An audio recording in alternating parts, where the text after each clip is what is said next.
Thank you so much for joining our Chinese Universities with English Tracks panel today. My name is Augusto, and I'm very excited to be your moderator for this event. For those of you who are tuning into Millie for the very first time, Millie is a company dedicated to building a global community for international school students. And to that end, we host webinars and panels like this every weekend. You can find an archive for all our past events, as well as a schedule for future events on our website at www.milliegroup.com. If you want to keep up to date with what we have to offer, follow us on Instagram at Millie_group. So here's how today's panel is going to look. We have some pre-prepared questions, but you can always submit your questions in the chat. We'll go through the prepared question. After that, we can let the panelists answer your questions. Your questions will be can be general questions for everyone, or you could direct them to specific panelists. Either is fine. All right, so let's get started then. Could each panelist please introduce yourself? Please tell us your name, the city you're currently in and are from, your job role or where you work or what you study, and one fun fact about yourself. Okay, hi. It's great to be here. My name's Helen. I'm joining you guys from Shanghai, China, and I will be graduating from Fudan University in a couple of days. In fact, my commencement ceremony is only like 15 hours away, so I'm looking forward to that. And in September, I will be heading up to Beijing to do my master's in China Studies at the Yenqing Academy at Peking University. So one fun fact about myself. Technically, I am not an international student. So I was born and raised in Wuhan, China.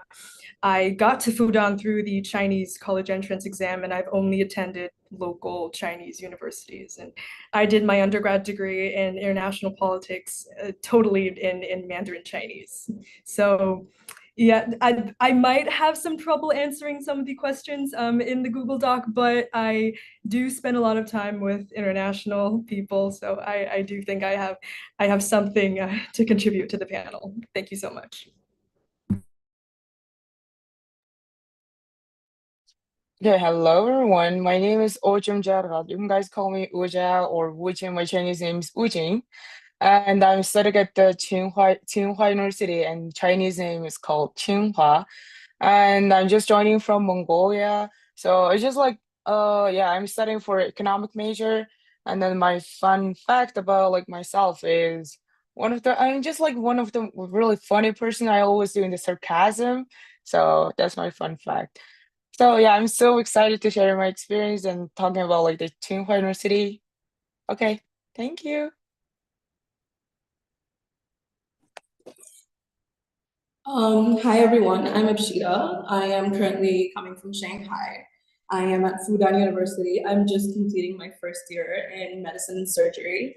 Um, a fun fact about me would be that I have been partially raised in Ningbo, China, Zhejiang province, and I I'm a Scorpio. Yeah. Okay. Thank you for those introductions. Now let's get into the questions. First up, what's the first thing you tell a student considering a Chinese university with an English track? What would you recommend that they begin doing? Okay, so for me, my advice would be you have to be totally honest with yourself about why you want to be there. Is it for the academics? Do you want to have like a lot of on the ground research opportunities? Is that it? Or is it because you've heard from a friend of a friend about like the amazing nightlife, the rooftop parties in Shanghai? Do you want to have fun?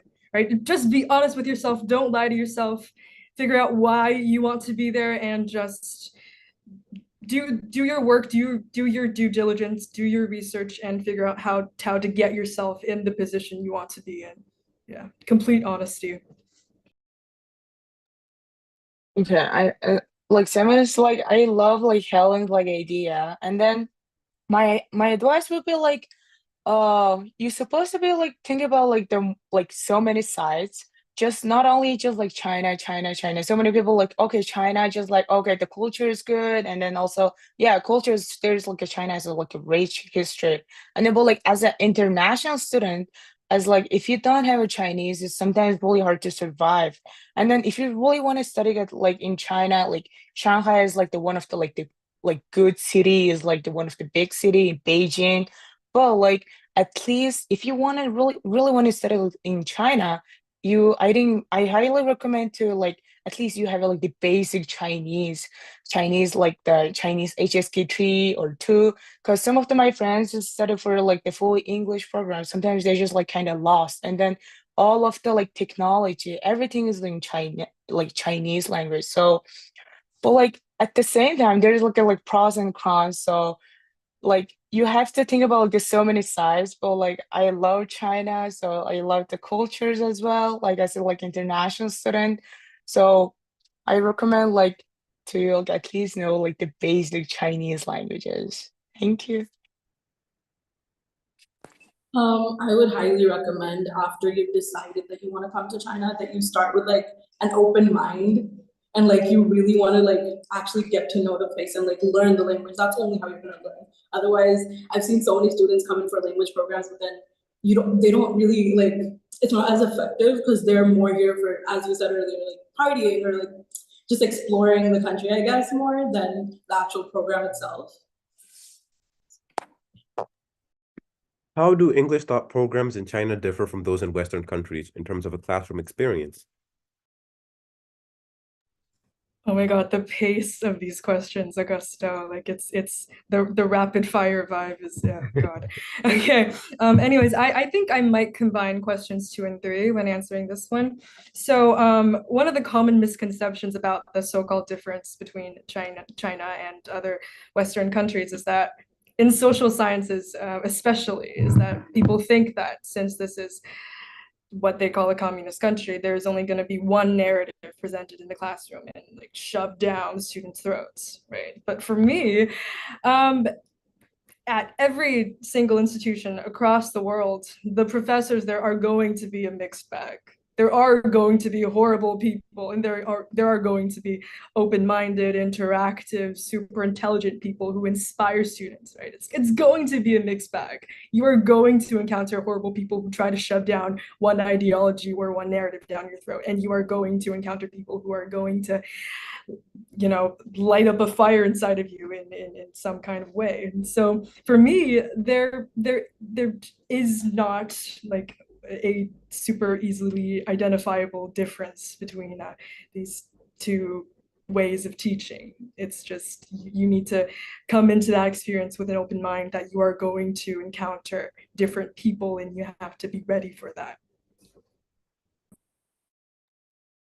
Okay. For my experience, that is like so like the 2.5 years I have been studying in at the Tsinghua University, and the last semester I just like doing the exchange program, so at the University of Utah, and then like comparing the like the USA program and the Chinese program, that is like some of the things are same, some of the things are totally like not same. So first of all, like some of like in Tsinghua University, in our university, that is like some of the classes are like so hard compared to the like the USA schools that is like super duper hard. And then you have to study for finals and midterms, and there's like a lot of assignments and a lot of activities. It's sometimes really hard to focus on the one classes. And then at the same time, we have to take like a lot of classes in China.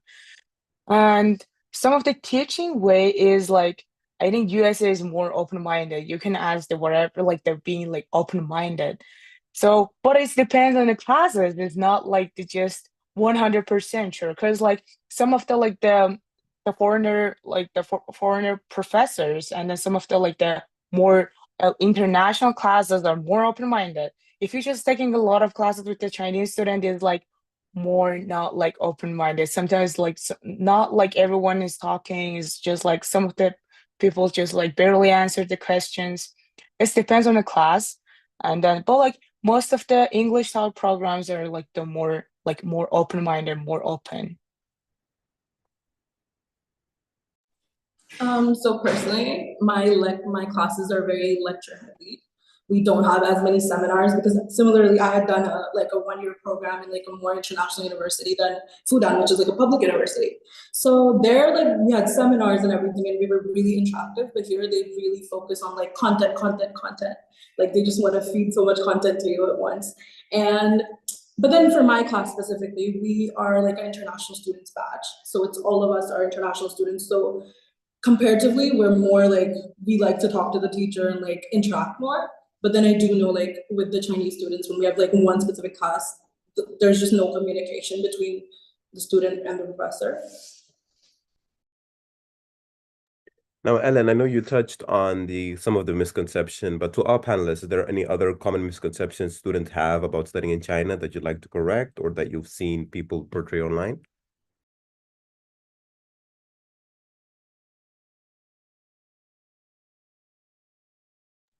Ellen, if you don't have anything more to say, Jargle, you can go ahead and answer. The misconception, I think, is like it depends, but like it's fine.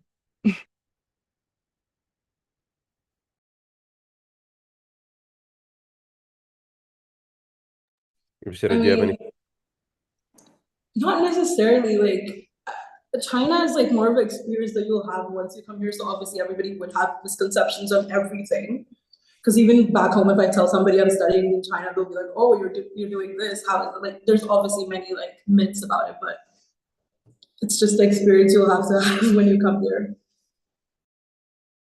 Thank you so much. Now, moving on to the application and preparation side of things. If a student were to ask you, where do I even start with an application? What would be your step-by-step advice in terms of just getting into a Chinese university as an international student, of course? Well, for me, since I am technically not an international student, well, my advice would be to read all the information these schools post online because they post a lot of things online, right? That would be number one. And number two, ask your predecessors, people who went to the schools that you've been to, ask them for specific step-by-step advice. And Could you buy share, them a coffee, yeah, could you share that some, that'll work. Uh-huh. here's some of the aspect about applying as a regional student? How is it like applying from China, having studied in China, having grown up in China?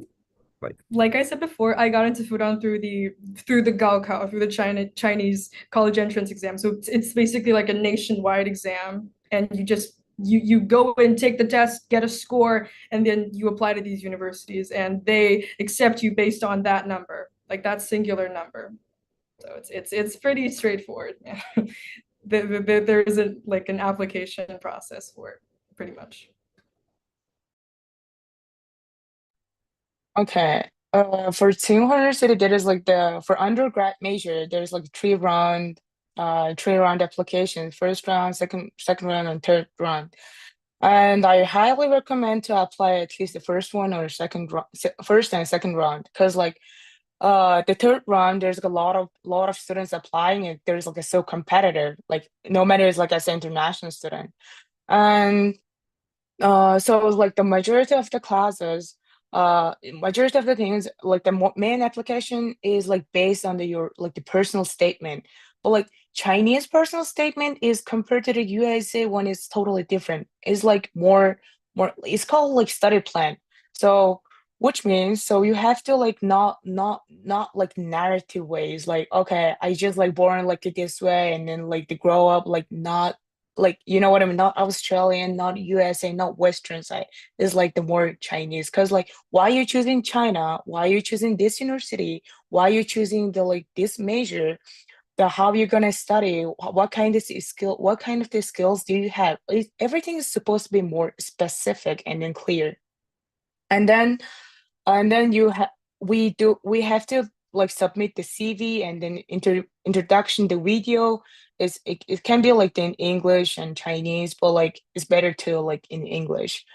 And then so the grades, transcript, and everything. But like the main thing is like your study plan. How are you gonna study? What kind of the knowledge you want to gain in the future if you get into this university?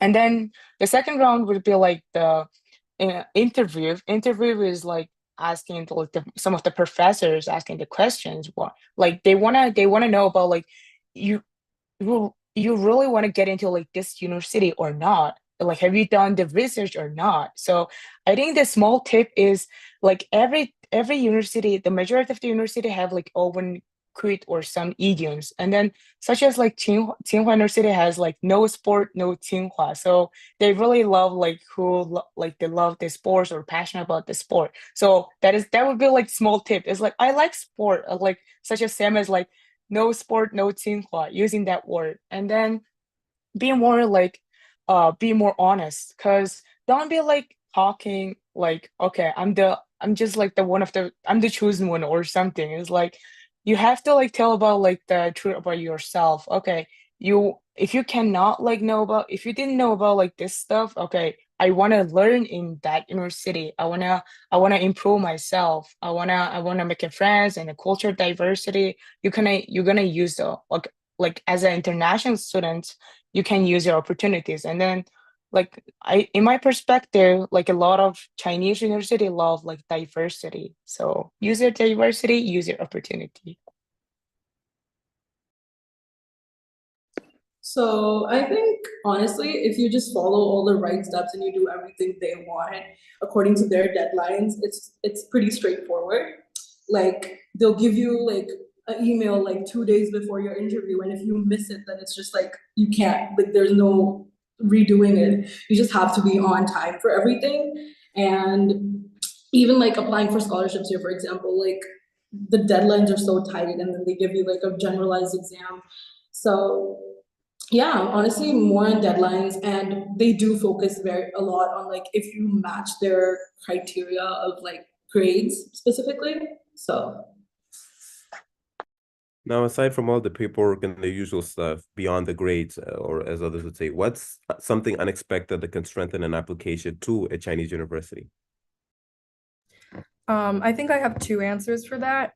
Number one, definitely go in with humility and a willingness to learn. I think Jim Jargal touched on that just a moment earlier.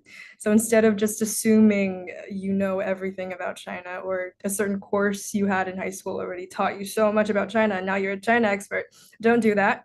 Express your interest, express your intent, instead of just flexing all of the scores you got, or the certificates you have.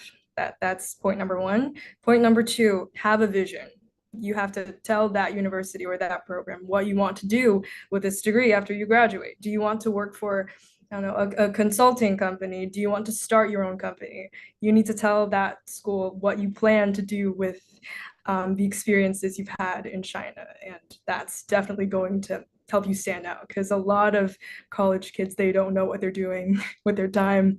They don't know what they're doing in their classes. They don't know how this newfound knowledge is going to help them fight their battles in the future. They don't even know what battles they're going to fight. So know your path, try to carve one out and shove that in your application papers, and it's gonna help you a lot. Okay, I think it's like same as Helen as well.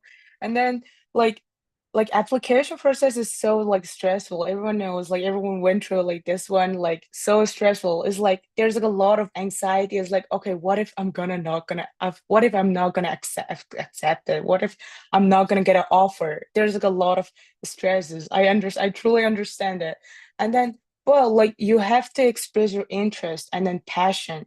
So as my like understanding of like in my university there's like a lot of like the people like a lot of people like a lot of students who are like ambitious and then like passionate, and then like the professors, and then even those schools want to get into like no matter like the your GPA is also important, but like you guys have to study, but like it's not even like the first thing. Like you have to like express your passion, like the passion, your future. Like how do you see your in like the future in your 5 years and 10 years?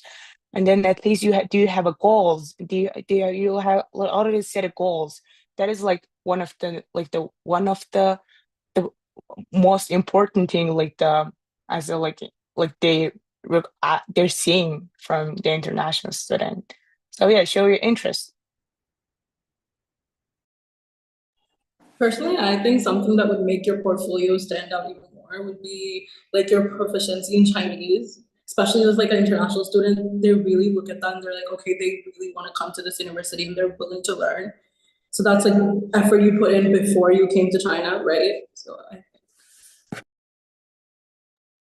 Now, we may have touched on this, but if there's one thing students always forget to prepare before moving to China, is there anything that you'd like to remind them about? Like, is there anything else that you'd like to remind students one thing before moving to China or before studying in China?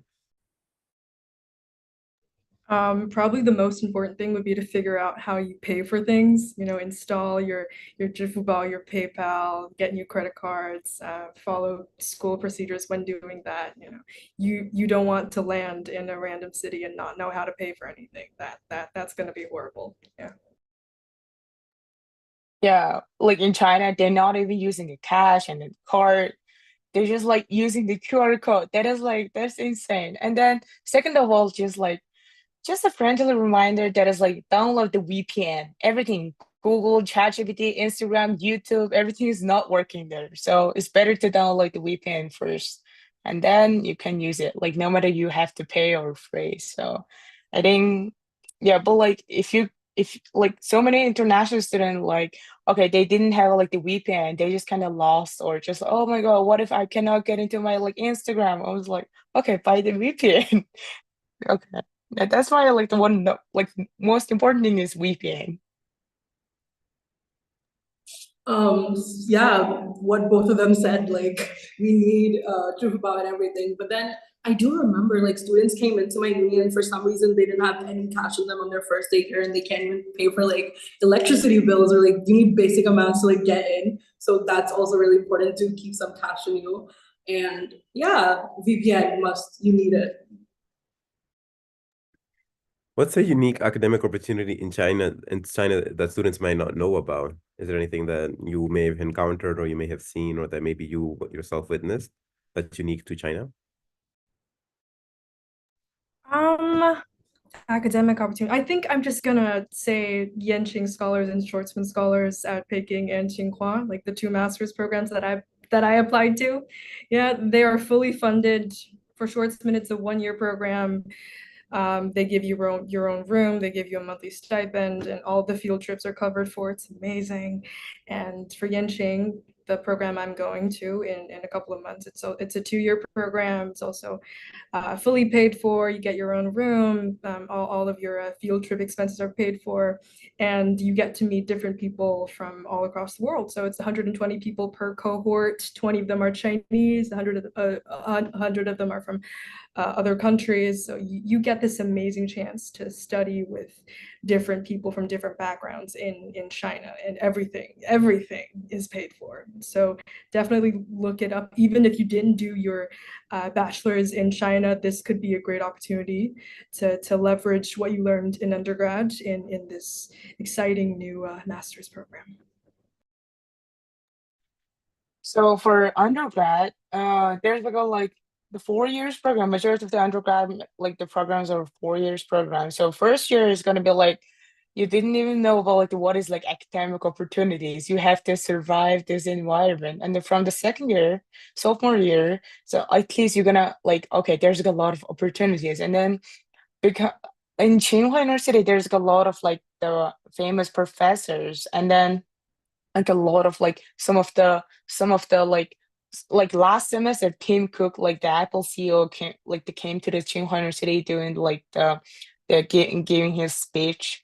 And then like besides this one, there's like a lot of associations. We have like a lot of students associations, no matter like the Chinese, and that is like combined international and then Chinese students combine it. And then they doing like the depends on your majors, and then they doing like they sometimes they attend like competitions, they have to doing the events. There's a lot of activities going on every semester. And then schools like like every time, like every semester they inviting the prestigious people and then doing the like the speech and then good events. And then so from the academic career side, there's like every semester there is like the lot of like top companies the showing there's like the introductions, and then some of the students, what if like they reach to the requirements, they can apply to the jobs. And then they're trying to like provide the like the companies and then students like the how they're gonna prepare it.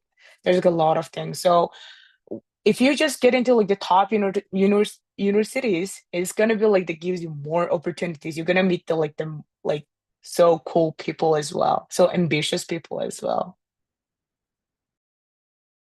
So personally about opportunities that we've had here in medicine and surgery, One of our tutors, he took us to a different city in Guangzhou, and he did a full paid expense hospital tour. And he just, because we're international students, hospitals also want us to come there and like kind of promote their hospitals, but then we're getting to see the insights of it. So it's definitely very interesting. And then I did also hear about like Fudan offering like Microsoft research office opportunities, which is also very interesting in terms of AI.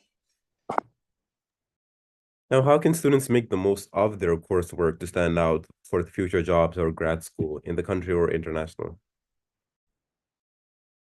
I would say always have the mindset of killing two birds with one stone. So for me, I always do this. So if I write an amazing paper for a certain course, I always, if I think the paper is good, if I think it's a solid like 98 and above, I'm going to make it even better and plan to publish it on like a esteemed international journal in a year or two. So always do one thing, but try to use that as a bedrock for something even better.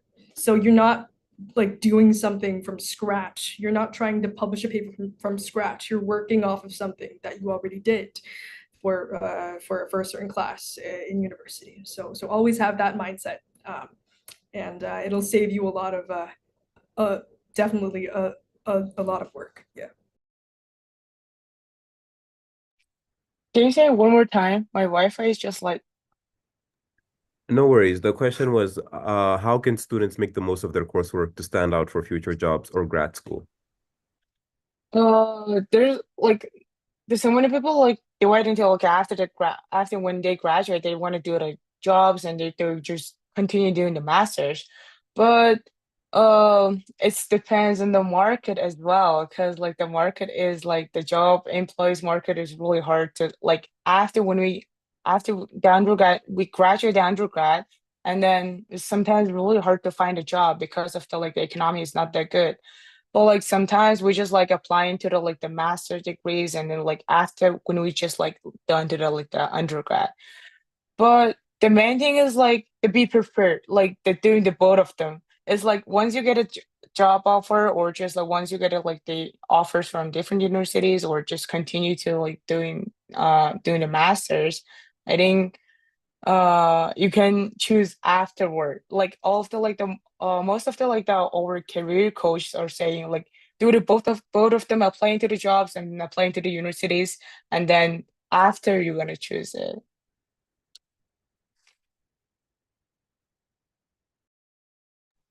So again, for medicine specifically, I would only know about that. I mean, we as students, like international students especially, we usually come in with like, oh, I want to end up taking this pathway of exam for this specific country or that pathway. So you're just supposed to kind of do your research and align whatever you're learning right now in your university, and then align it to which pathway you want to go forward to. So Now, what's your advice for a student struggling to adjust to the academic expectations in China? Would you have any advice or like some things that they could do? Maybe what helped you when you were struggling during your studies? So number one, you can rest assured that it is not just you. Everyone struggles in university. Everyone suffers equally, I would say. So yeah, just try to tell yourself that it's not just you. You're not alone.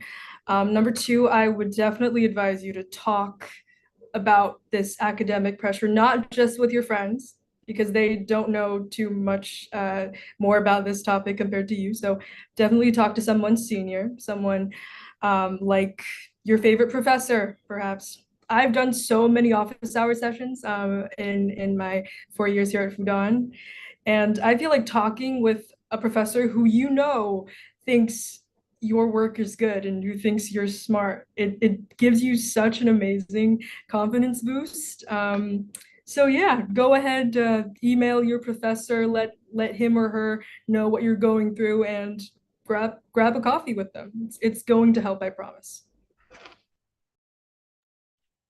Okay. And during the finals, during the thesis last year, and then during the midterms, everyone is super duper stressed because like midterms and the finals are super hard. I can just like over during the finals, like the over like the moods and like the Tsinghua vibes, energy is like getting darker. I don't know why. And then the main thing is like sometimes like the so like people just like study 24/7, like especially like no matter it's international or Chinese, I mean we just like study so hard and then like super stressed. But like when that time you're not alone. If you're just like struggling, you're just like not alone, like Sam is Helen.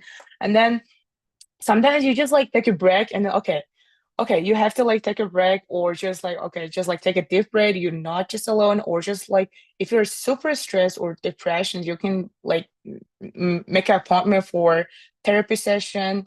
Like Tsinghua, that is like in English, like we can do the like therapy session in English and Chinese. So everything is like open. And then I think it's really helpful. So because like sometimes like when I got stressed, I just like make an appointment for therapy session and then or like talk with my professors. And then like sometimes I just asking like oh I couldn't even understand this classes, like my Chinese is not like fluent, or like because of this kind of the barrier, and then they just like understand it because like we're not like Chinese student, like we're not like sometimes like some of the students are not fluent in Chinese languages. Sometimes it's like it's I think that kind of like big barrier.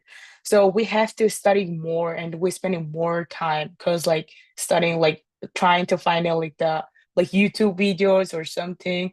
But like you're not alone. So afterwards, you're gonna be like, "Oh, I nailed it," or "I killed it." It's like this kind of the feeling is good.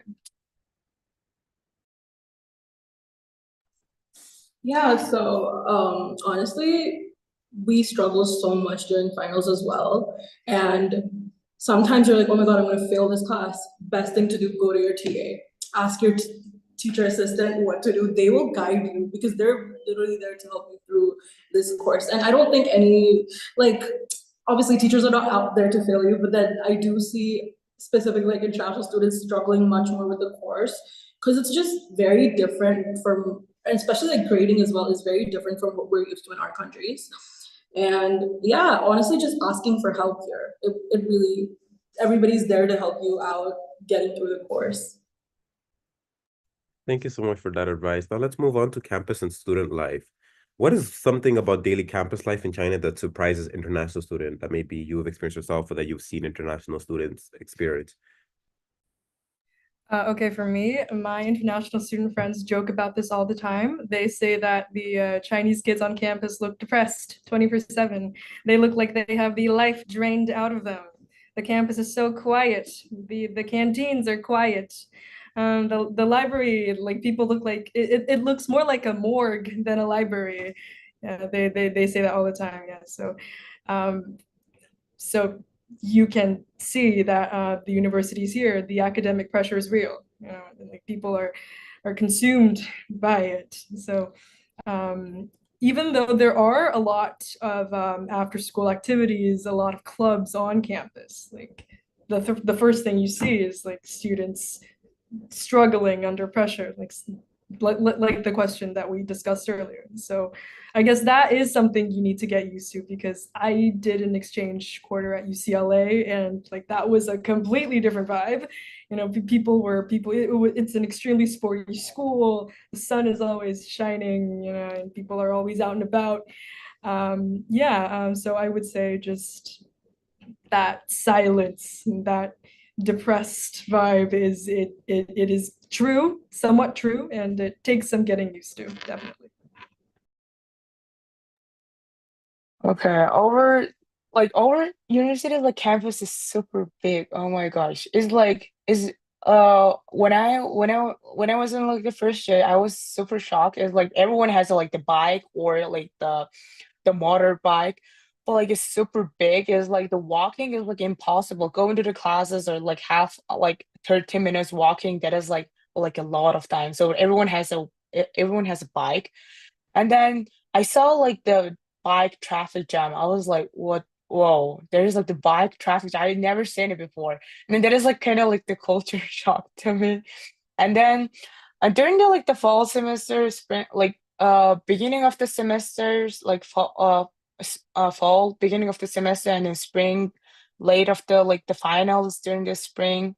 It's like campus is so beautiful, but like during the winter, it's like my university is located in Beijing, so it's like it's not that cold, but it's kind of windy, so cold. It's like I compared to like the Shanghai and then different universities like Beijing is kind of cold. So and during the winters, during the finals, it looks like that as well. The vibe is like energy is not that good. So after I was like I in my perspective after the finals, every students need to recover from this like the energy, like the depressed energy. But like campuses are so big and beautiful, like a lot of canteens as well. So I think that the main thing that would come up as a surprise is like the food. It takes a lot of getting used to. And it's always like either some people just really like it or they're just not like they're like, we're gonna start cooking. Cause sometimes it's just very difficult to get used to. And honestly, the campus is very big. Like I remember my first day and I was like, when am I gonna reach the tower? It's just we have to bike and I didn't realize that until much later. So there's that. Now, how can students build meaningful connections with local and international peers to aid with our whole community aspect of university? So definitely join more on-campus events. So follow all the clubs you're interested in on WeChat. They're going to post about their events on a weekly or monthly basis. And if you're interested in getting your Chinese levels up, I would definitely recommend going to on-campus language night events, language exchange. You teach them English or your other native languages and they teach you Chinese. We've had like 3 or 4 of those events in the past 2 or 3 months, and it's been a banger. People love going to those. Like the turnout rate is incredible. Like 200 people showed up to the last one. So yeah, that's a great opportunity to both network and learn the language. For Tsinghua, there is like international students, like the Chinese students, like living separately, like not same as like the other countries university. So like most of the international students like living in the same dorm, so we just kind of close with each other. But like sometimes it's really hard to make a connection with the Chinese student. But like it depends on the person. So in the classes, sometimes like there's like a lot of group projects, and then you can make it like connections or make a friends. That's okay. And then there's like school events, like culture events, tea events, there's a lot of events going like every week. So you can join them, like you can join any of them and then make your friends is fine. Or I'm just so passionate about like the BRI. So it's like I just like one of the like the communication directors. So it's like I have to like the connect with the, like a lot of different kind of the people, like no matter it's Chinese, international. So I think it's like associations and then like school events is one of the place where I can make a friends, make a friends with the Chinese students. So here they do a lot of like bonding activities, I would assume, since like I think last month we had like a blood donation drive where everybody was just going together to a hospital to donate blood. And then we did like a baking competition, something that was really fun. I mean, for us specifically, I feel like it's really easy to bond with the international students, but then with the Chinese students, it's difficult because there's no crossover in any way whatsoever. And sometimes like it's just on you how you run into them or like how you're participating in events, I think. Now, what's a cultural norm in Chinese universities that students should be aware of to avoid any misunderstandings? I would say keep the noise down when you're at campus, especially at night. Be respectful of the noise you're emitting, because I remember talking to one of our security guards at one of our school gates, and he was telling me about how this group of 12 or 15 international kids just came on campus at like 2 a.m. in the morning, and they were on their mopeds. Five of them were on mopeds, and they were like screaming. They were so loud, and the Chinese security guard uncle guy, he was so frustrated, and he was telling me how these international kids are so annoying and so disrespectful of the serenity of the nighttime. So I would say just if you want to party, take it downtown. Don't do that on campus. People are sleeping, professors are sleeping, students are sleeping. So yeah, just be respectful. Oh, same, because like there's like a lot of international students also like the drinking during the parties like uh outside of the dorm, but like some of the like a lot of Chinese students like complain about it. So also like during the coffee shop or something is like you have to like the doing not like the high pitched tones as well. And then I think it's better to not speaking about like talking about like some politics stuff and then some history, some Hong Kong and Taiwan, like the regional stuff is I think don't even mention it. Is like if you want to talk about like outside of the China is fine, but like not in China. So like from this side is kind of strict. Is like you if you want to talk about like this kind of the stuff, you guys want to know like the Hong Kong and Taiwan. It's like kind of sensitive topic in China. So don't talk in publicly, in my perspective. Is like you have to consider about like this thing. Yeah. Yeah, I agree with that. They're very strict on you cannot be loud. Public spaces, no. But mainly, I mean, I would say just respect like the hierarchy. I would say like the professors and like your elders. You're supposed to be very respectful compared to, I would assume. Now, could you please tell me your favorite campus tradition or event at your university that you'd encourage students to participate in?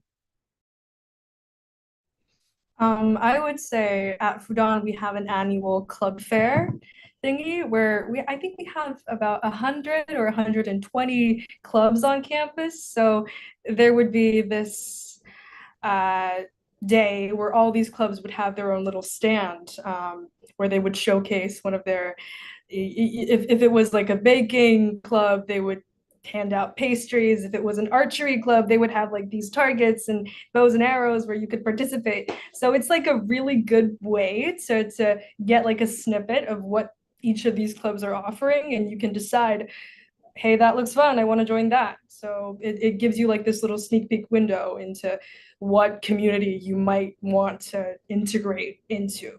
So instead of just browsing about them online, just go to the fair, find your future friends, and have fun. Yeah.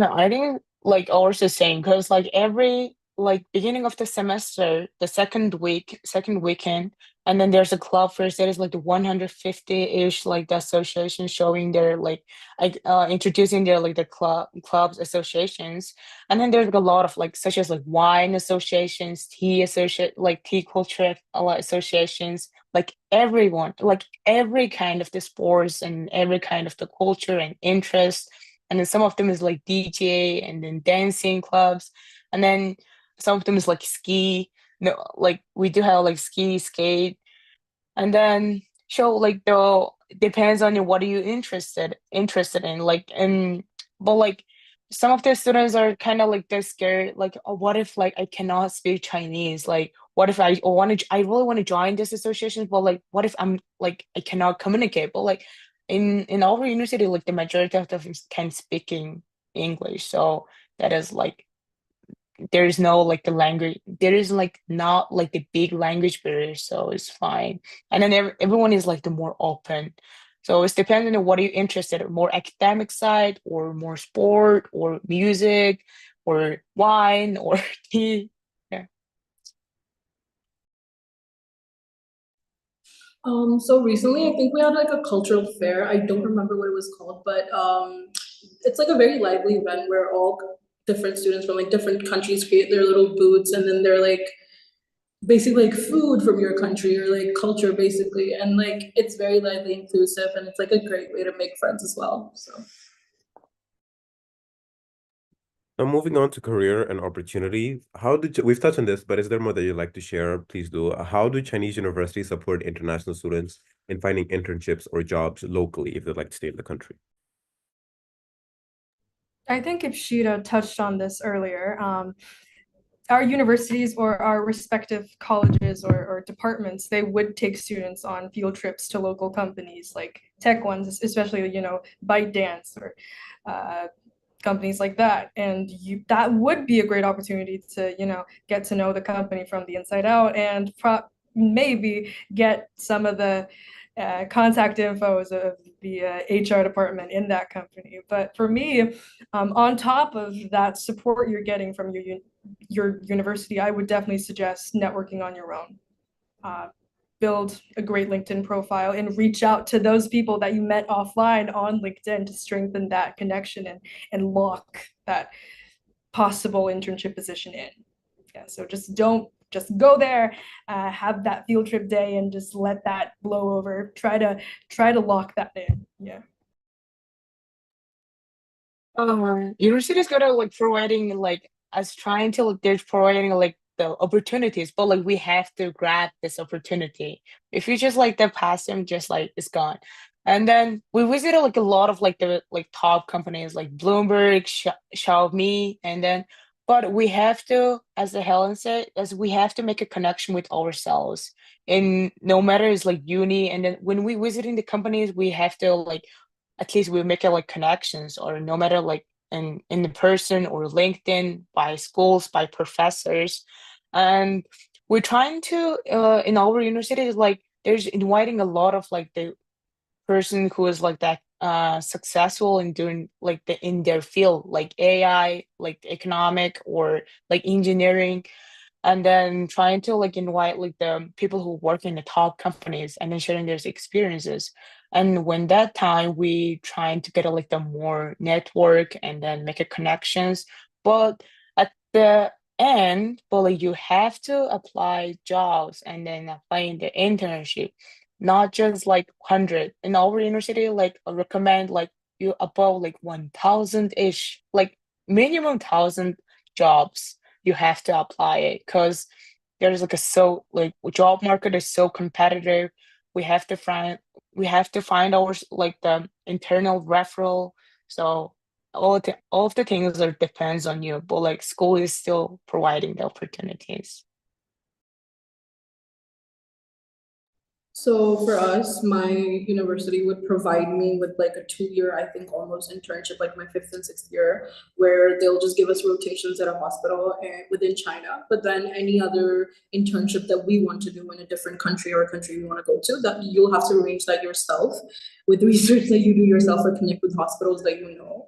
Um, Also, like I do know that universities here provide like I think networking events where they just call different companies and you can just interact with people, representatives from there, so you can get an internship. Now, what industries or fields are especially strong for international graduates in China that you have seen, or that maybe perhaps you are interested in going to? Well, for me, since I did my undergrad in international politics, I would say number one, reach out to your local consulate or embassy. Like they're always looking for interns. Number two, I think international trade is somewhere us IR majors are needed. So reach out to your local chambers of commerce, because I did an amazing internship at the American Chamber of Commerce just a couple months ago. It was great.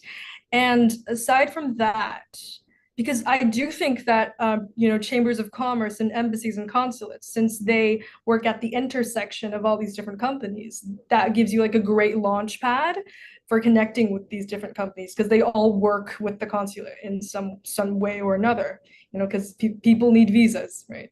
So I would say start from there, start from where you can get the prime connections, and then hop off to different companies. Well, graduating like from social science, international relations major. So we're trying to like our university is trying to connect with the like the more like finance companies, but it's really hard to get in. But like I recommend to like to make a connection for yourself, and no matter like there's a lot of international students like studying like humanities, international relations, psychology. there's like a lot of like in our university is like so famous for like pronounced as like MIT, like China engineering programs. Like it depends on the major, but like if person who's graduating like the engineering program is really easy to find a job because like every country or every sector they need to engineers. So like chemical engineer or mechanical engineer, but like studying like engineering is hard, but like it depends on the major. I'm honestly not so sure about this question if I could specifically answer it, so. No worries. So we'll move on to the next question. Now, what's a piece of career advice you give specifically to someone studying in China? Like if there's more that you want to add. I think I'm just going to strengthen my point about looking for opportunities and clinging onto them with your fingernails. Like, don't let a good opportunity slip away.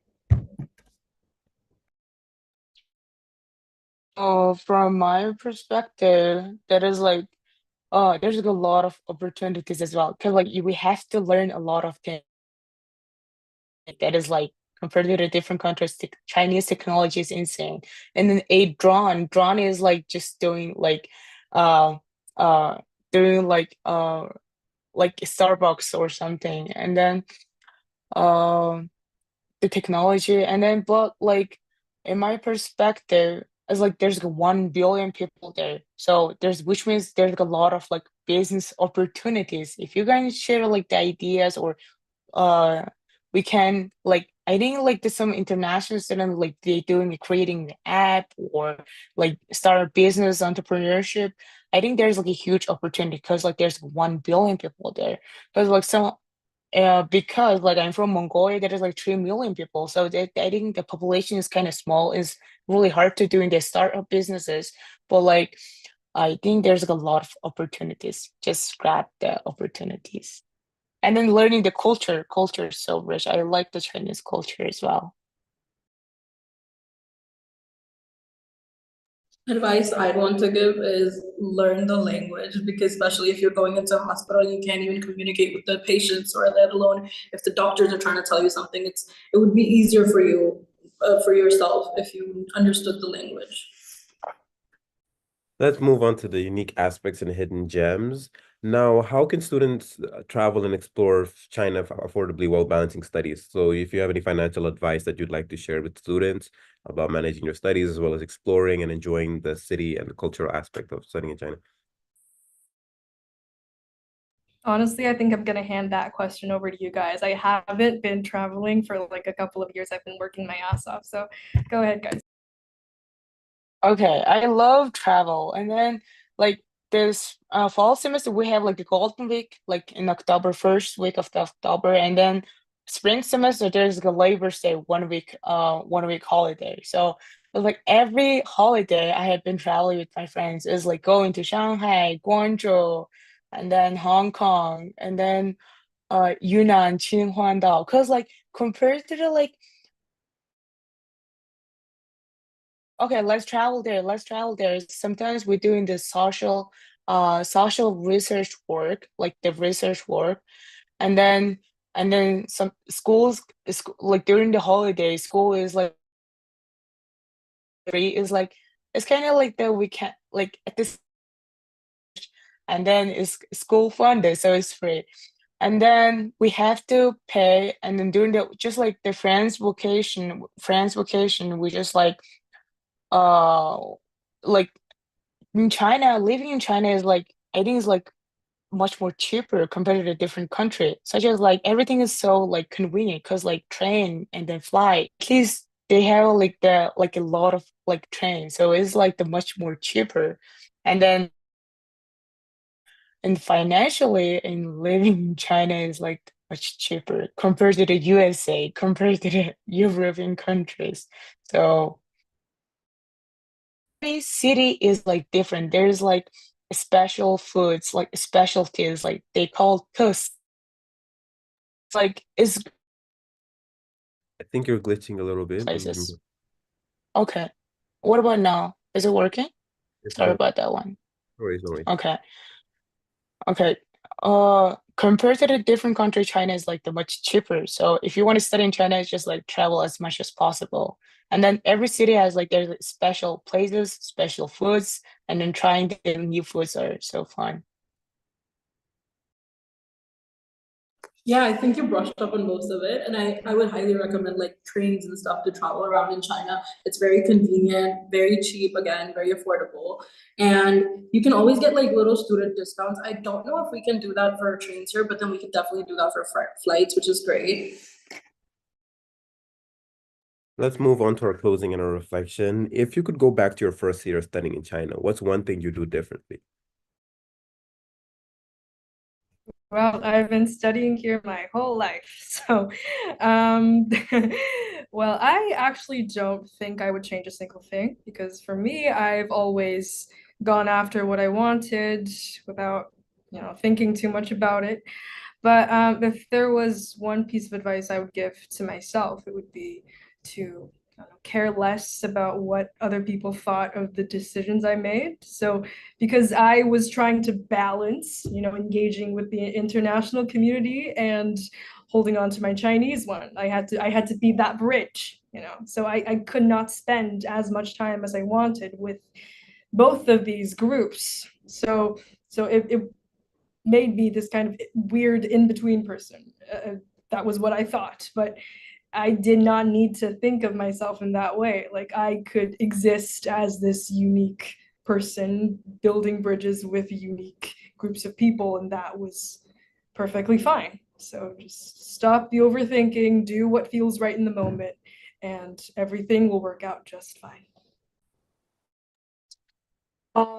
For me, that is like I spending like a lot of time with my international student because like first year is like because of the culture difference or something is like uh my Chinese like well the first year I just like arrived in Beijing is like Beijing accent is like totally different. It's like the first year I couldn't understand what they talking about. Oh my God. It's like they sounds like so aggressive. I not used to be like that one. And then I just like spending because like a lot my friends like majority of my friends are international students, which is like all I mean we're trying to get adapt in this kind of new environment, which is like we're on the same boat. And then I just want to make more friends with the like Chinese students now. Just one Chinese friend, like 10 international friend and the one Chinese friend. Ratio is like that one. So a lot of like don't be afraid. It's like not perfect. You can make like the making mistakes is like don't hurt on yourself.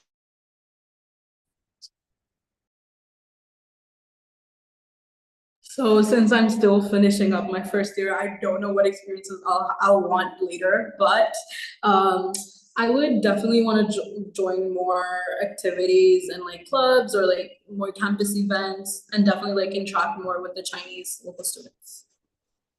Wrap up our panel. For the last question, what's the most rewarding part of studying in a Chinese university?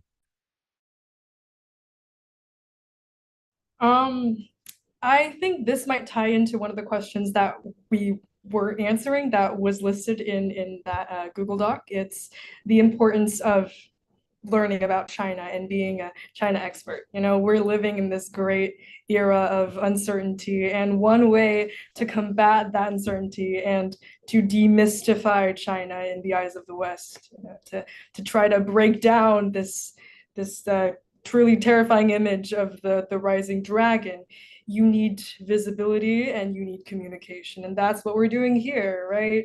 We are studying in China. We are real China experts. At least we're becoming real China experts. We're not those people studying in America and writing book after book after book about a so-called constructed rise of an evil China. We are the young generation. We are trying to promote communication and understanding across different cultures, and we're through our own uniquely different experiences, we are telling the world our story of how we see China. And I think that's us doing our part in combating the volatility and uncertainty of this day and age. So we're doing amazing work, guys. Great work. Hey,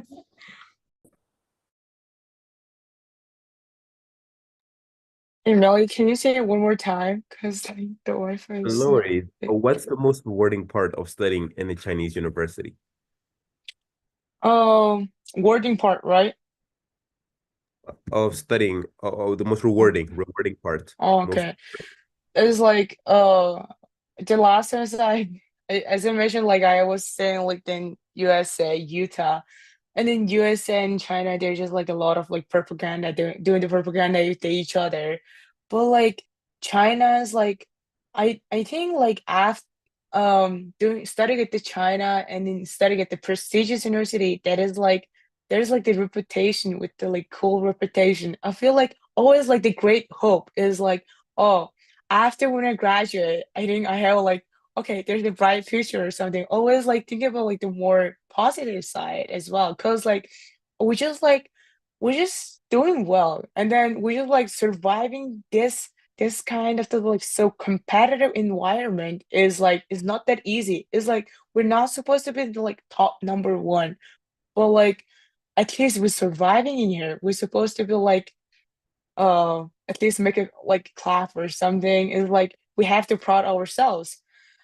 Yeah, that is like it's just like sometimes I feel like okay, we're just like surviving in a war or just like the fight like doing the war or something like there's like a like so competitive. It's like I saying like this so many times it's so competitive, but like it's like Sam is like this one so competitive.